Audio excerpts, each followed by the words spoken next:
Muy buenos días para todos. Mi nombre es Sergio Andrés Serrano Pinzón, residente de cuarto año de Ortopedia y Traumatología de la Universidad Autónoma de Bucaramanga. Y el tema que vamos a tratar el día de hoy va a ser un tema bastante interesante y relevante, que es la biomecánica en el proceso de la artrosis de rodilla. Para empezar, quiero dar apertura a la charla con este mensaje, y es que cualquier alteración en el eje de la extremidad, el balance, estabilidad y movilidad de la rodilla va a generar una alteración en la biomecánica articular y su capacidad de distribuir cargas, lo que conlleva a un proceso degenerativo. Cuando hacemos un zoom a este concepto, encontramos que van a haber diferentes actores dentro de este proceso, eh, teniendo en cuenta, por ejemplo, el eje de la extremidad, si es un paciente varo, si es un paciente valgo, alteración del slop posterior. También, por ejemplo, si vamos a hablar de la parte de estabilidad, tenemos unos estabilizadores dinámicos y unos estáticos de la rodilla que son cruciales para la adecuada integridad de la misma, la movilidad de la rodilla, teniendo en cuenta su cinética y su cinemática, que son conceptos que iremos desarrollando durante la charla. Iniciando con la parte biomecánica, vamos a tener dos conceptos cruciales que van a ser la cinemática y la cinética. Con respecto a la cinemática, hace referencia a la movilidad de la articulación en tres planos.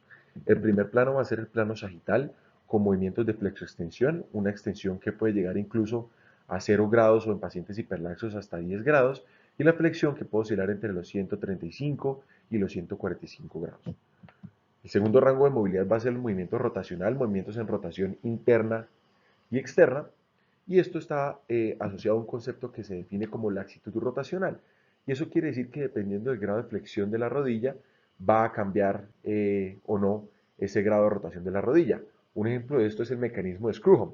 Cuando hacemos una extensión de la rodilla por encima de los 20 grados, vamos a encontrar que este mecanismo de Screwham está presente, está activo, y la rodilla se va a encontrar bloqueada, y esto especialmente por la simetría de los cóndilos femorales. Por lo tanto, en este punto la laxitud rotacional es mínima.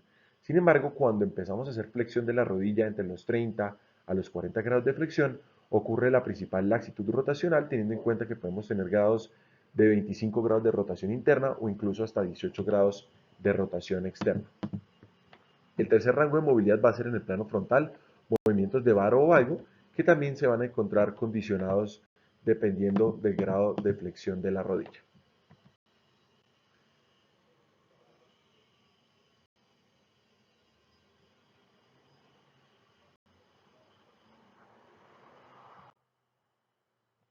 Otro elemento muy importante va a ser la articulación patelofemoral. La articulación patelofemoral tiene un movimiento en el plano sagital, en flexión-extensión.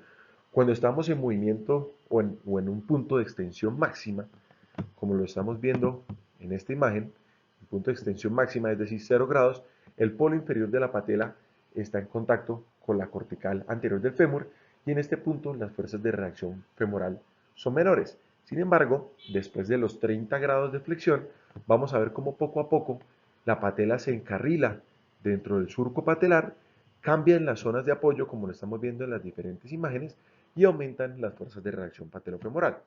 Cuando hablamos de fuerzas de reacción patelofemoral, hablamos de las fuerzas resultantes, en este caso es esta flecha, la fuerza resultante, originada entre una fuerza generada por un vector 1, que va a ser el vector del cuádriceps, y un vector 2 por el tendón patelar.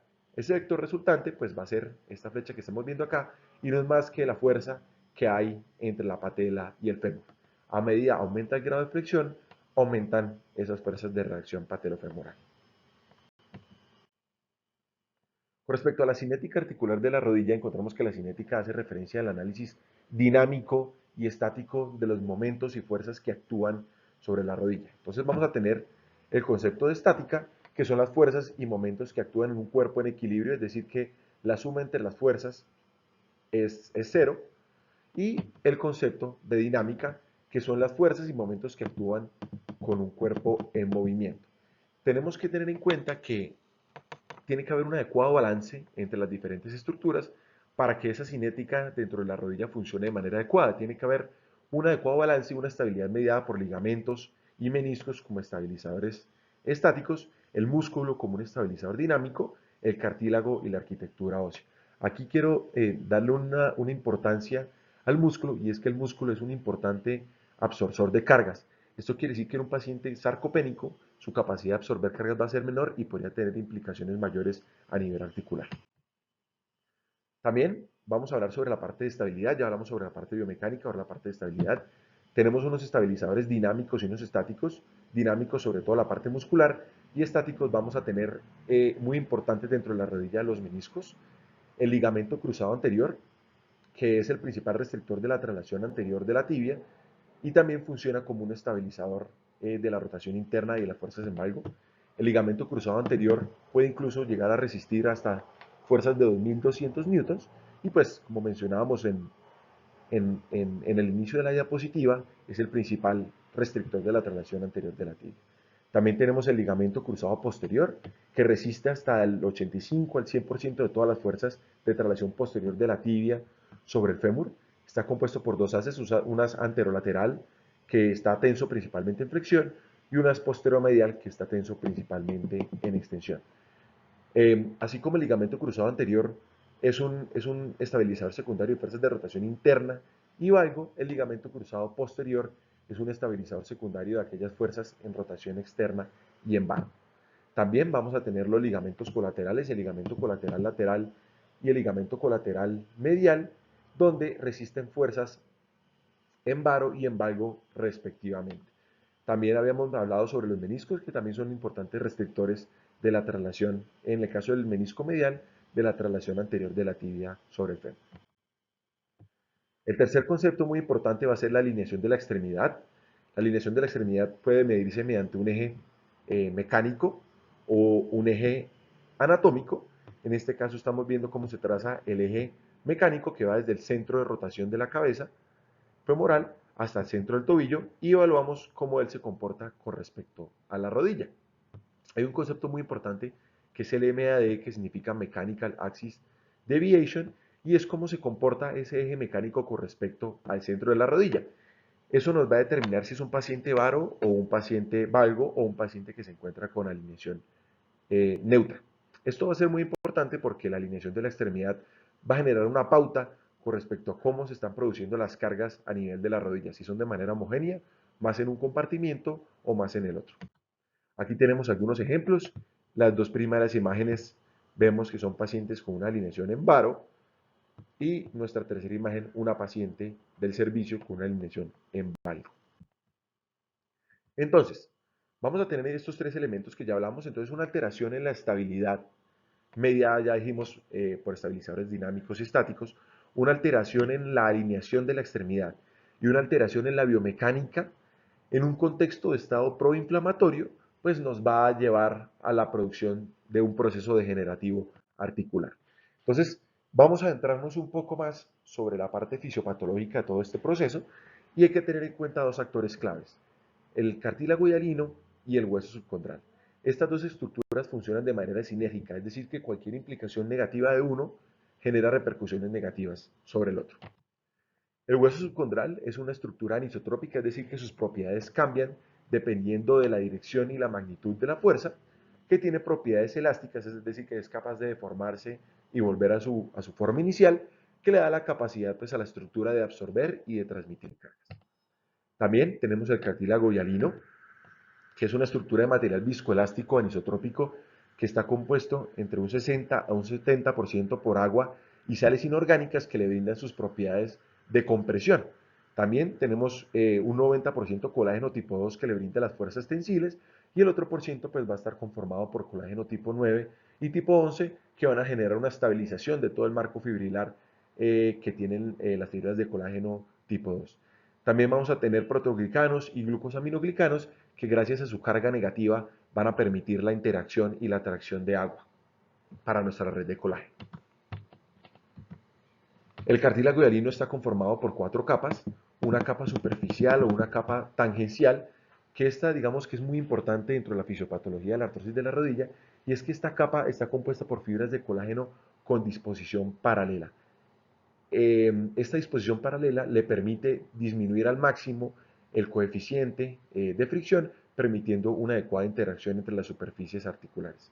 Tenemos una segunda capa, que es la segunda capa, que es la capa oblicua, con fibras de colágeno, valga la redundancia, a disposición de manera oblicua o aleatoria, una tercera capa que es una capa con disposición vertical, su fibra de colágeno vertical, y esta se caracteriza porque tiene altas concentraciones de protoglicanos, es decir, altas concentraciones de agua por su interacción entre estas dos moléculas, y la capa tipo 4, que es la capa vertical o la capa calcificada, que le brinda protección a las fuerzas de cizallamiento al cartílago y al hilo.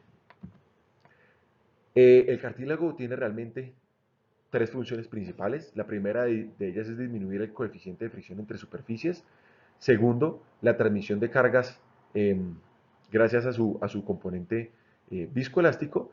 Y tercero, maximizar el área de contacto entre las zonas de la carga. Como habíamos mencionado previamente, el cartílago hialino es una estructura viscoelástica, es decir, que se puede deformar frente a una carga y posteriormente retornar a su posición una vez ha cesado esta carga.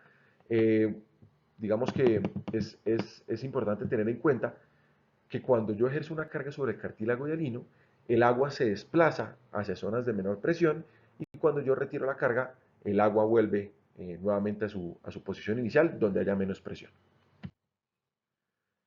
Entonces, ya conociendo estos dos principales actores, ahora vamos a ver cómo se produce toda esta fisiopatología dentro de la artrosis. Entonces, la alteración en la distribución de las cargas asociado al mal alineamiento, inestabilidad, la alteración en la biomecánica y la presencia de cargas que no son graduales y que sí son repetitivas van a producir dos fenómenos.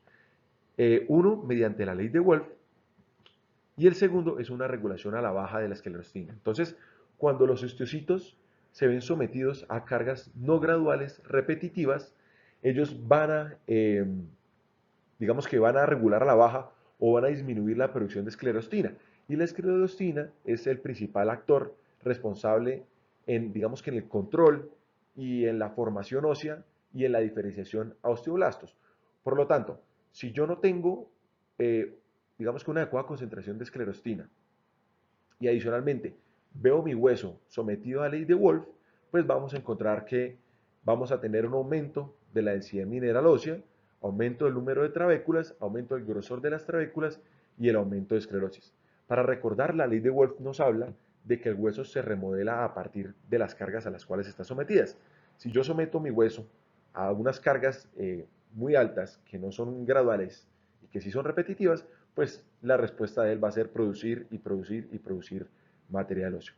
Algo que también hay que tener en cuenta con respecto a la esclerostina es que no solamente nos ayuda a regular la diferenciación de osteoblastos y la formación ósea, sino también, digamos que esta regulación a la baja genera el aumento de factores como la osteocalcina que aumentan el proceso de esclerosis. Entonces esto va a ser, digamos que un ciclo vicioso que va a llevar a la producción de esclerosis y a la pérdida de las propiedades del hueso subcondral. Cuando tenemos un hueso muy esclerótico, pierde las propiedades del hueso subcondral y se vuelve un hueso que no es capaz de transmitir cargas. Por lo tanto, si no es capaz de transmitir cargas, toda la carga se va a ver sometida en el cartílago hialino, llevando a un daño del mismo. Entonces, continuando con el proceso, entonces tenemos la esclerosis subcondral, producto de lo que hablábamos en la diapositiva anterior, lleva una sobrecarga del cartílago hialino.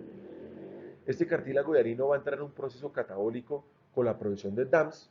Los DAMS se denomina por sus siglas en inglés Damage Associated Molecular Patterns y básicamente son productos de degradación del cartílago por apoptosis celular, protoglicanos, glicoproteínas. Esto va a llevar, estos DAMs llevan a la producción de un estado proinflamatorio que desencadena una respuesta humoral y celular, llevando a un ciclo vicioso. Entonces, tengo un estado proinflamatorio, ese estado proinflamatorio va a generar un daño en el cartílago hialino va a producir DAMs y esos DAMs generan nuevamente un estado proinflamatorio, lo que nos va a llevar a un ciclo vicioso de básicamente clivaje celular y degradación de productos del colágeno. Esta es una imagen de lo que hablábamos previamente. Entonces, aquí vamos a tener nuestro cartílago hialino. Ese cartílago produce unos DAMs. Esos DAMs se unen a los sinoviocitos y a las células dentro de nuestra fisiopatología de la degradación del cartílago mediante unos receptores que se conocen como receptores PRR. Se genera todo un desencadenamiento de un estado proinflamatorio con inmunidad de tipo celular y humoral se liberan citoquinas y quimioquinas que van a generar un proceso catabólico y un proceso proinflamatorio en el cartílago, se degrada el cartílago, generan productos de degradación del colágeno y nuevamente DAMS. Entonces vamos a tener un ciclo proinflamatorio. Y esto es el producto, pérdida de proteoglicanos, es decir, pérdida de atracción de agua para darle al cartílago esa capacidad de ser, digamos que ser absorbor de cargas. Segundo, vamos a tener una destrucción de la red de colágeno, por lo tanto va a perder sus capacidades de disminución de fricción. Tercero, genera una desdiferenciación de los condrocitos y vamos a formar fibrocartílago, y el fibrocartílago no tiene las mismas propiedades que tienen los condrocitos y los productos derivados de los condrocitos. Y tercero, en el cartílago se va a crear algo que se denomina como fenotipo secretor asociado a senescencia, y básicamente es un producto de envejecimiento tanto celular como de todo el cartílago alrededor de la articulación. Tenemos que existen algunos mediadores de la respuesta inflamatoria en la osteoartrosis, y esto está todo, digamos que condicionado mediante esos DAMs que ya hemos hablado previamente, que son esos productos de degradación del cartílago que se unen a los receptores PRR en fibroblastos, macrófagos y condrocitos y sinoviocitos, y estos linajes celulares, cuando estos receptores PRR se ven activados por esos DAMs, pues van a generar una respuesta humoral y celular dada por interleuquinas tipo 1, tipo 6, factor de necrosis tumoral, catepsinas, quimioquinas, metaloproteinasas y productos del complemento. Otro actor muy importante dentro de todo el proceso fisiopatológico de la gonartrosis va a ser la sinovitis. Entonces, tenemos que conocer primero qué es el líquido sinovial. Y básicamente el líquido sinovial es un compuesto de lubricina, es decir, un protoglicano tipo 4, más ácido hialurónico. Y la función de estos componentes va a ser la lubricación y la disminución del coeficiente de fricción a nivel de la rodilla. Entonces, el estado proinflamatorio que se había generado previamente asociado a todos esos productos de degradación, eh, también conocidos como DAMS, y ahora productos de degradación, producto del ácido hialurónico, pues van a generar aún mayor concentración de esos DAMS. Esos DAMS, en unión con los receptores PRR que ya habíamos venido hablando previamente, van a unirse en los sinoviocitos y en los condrocitos. Esto va a llevar a un desencadenamiento de toda una activación humoral y celular con los componentes que ya hemos visto previamente. Se produce una sinovitis, y esa sinovitis tiene dos problemas. El primero va a generar engrosamiento por depósitos excesivos de matriz extracelular, y vamos a ver lo característico de un paciente con gonartrosis cuando hacemos un reemplazo de rodilla y en la hipertrofia sinovial. Y lo segundo, que todos esos procesos de sinovitis van a generar una inhibición en la síntesis de lubricina y de ácido hialurónico, pues perpetuando todo el daño a nivel articular. Eso con respecto a todo lo que tiene que ver con la biomecánica y cómo la biomecánica se traduce en toda una respuesta humoral y celular para el daño de la articulación. Pero otro elemento muy importante que tenemos que conocer es por qué el paciente refiere dolor. Él llega a consulta y su principal motivo de consulta va a ser el dolor. Entonces, quise traer esta parte que me parece bastante relevante, y es cómo funciona la inervación de la rodilla. Entonces vamos a tener inicialmente el nervio femoral, que tiene cuatro principales ramos. El ramo del vasto medial, que se encarga, digamos que, de toda la parte del cuadrante superomedial de la rodilla, y también tiene el nervio genicular superomedial, que está en contacto con el aductor mayor y la arteria genicular ascendente. Su segundo ramo, el nervio del vasto lateral, que se encarga de la inervación de todo el cuadrante superolateral, y su reparo anatómico es entre el vasto lateral y el vasto intermedio. Su tercer ramo es el nervio del vasto intermedio, que tiene dos ramos terminales, un ramo terminal medial y uno lateral, que van hacia la bursa suprapatelar y todos los cuadrantes superiores de la rodilla. Y el nervio infrapatelar, ramo del nervio safeno, que está en relación posterior con el sartorio y se encarga de toda la inervación del cuadrante inferomedial de la rodilla. Entonces aquí estamos viendo lo que hablábamos previamente. Entonces, el nervio femoral con sus diferentes ramos. Entonces, tenemos aquí una vista lateral con el color amarillo. Estamos diferenciando el nervio genicular superior y lateral. En la imagen del centro encontramos una vista anterior y tenemos la inervación dada por ramo del vasto lateral, y todo en su cara medial vamos a tener el ramo del vasto intermedio en esta zona. Aquí con el color naranja tenemos lo que hace referencia al nervio genicular superomedial, y con color marrón tenemos al ramo infrapatelar origen del nervio safeno. Nuevamente tenemos al ramo infrapatelar origen del nervio safeno, que pues lo demarcamos con color marrón, que se carga de todo el cuadrante inferior y medial de la rodilla. También vamos a encontrar el nervio obturador, que tiene dos divisiones, una división anterior y una división posterior. La división anterior va a dar un ramo articular que está en estrecha relación con el aductor largo, proximal al canal aductor, y se encarga de toda la inervación de la cápsula posteromedial de la rodilla. Y la división posterior, que se encuentra anterior al músculo aductor mayor, entra al hiato, lo podemos identificar en la fosa poplitea, y allí va a dar dos nuevos ramos sensitivos. Entonces, aquí vemos con color negro la división anterior y con color azul la división posterior. Como hablábamos previamente, esta división posterior pasa por, se mete en la fosa poplitea, y en la fosa poplitea va a dar tres ramos sensitivos. Y el ramo anterior, que va a ser el responsable de la inervación sensitiva de toda la cápsula posteromedial de la rodilla.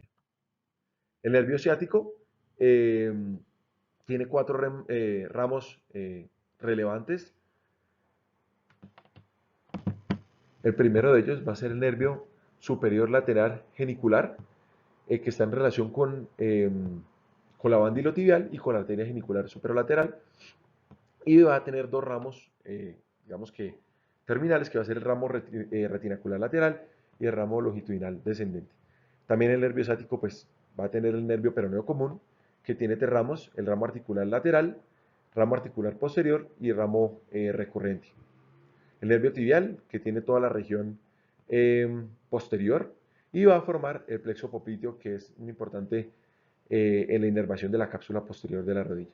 Y finalmente, el nervio inferior medial genicular, que es origen del nervio tibial, acompaña la arteria genicular inferomedial y se encuentra profundo al ligamento colateral medial e inerva toda la parte de la cápsula articular anteromedial. Entonces aquí estamos viendo estas estructuras. Entonces estamos viendo la rodilla en su región posterior. Aquí tenemos con azul el que ya hemos hablado previamente, la división posterior eh, del nervio obturador. Con color morado tenemos al nervio tibial, que a su vez va a dar como rama al nervio genicular inferior medial.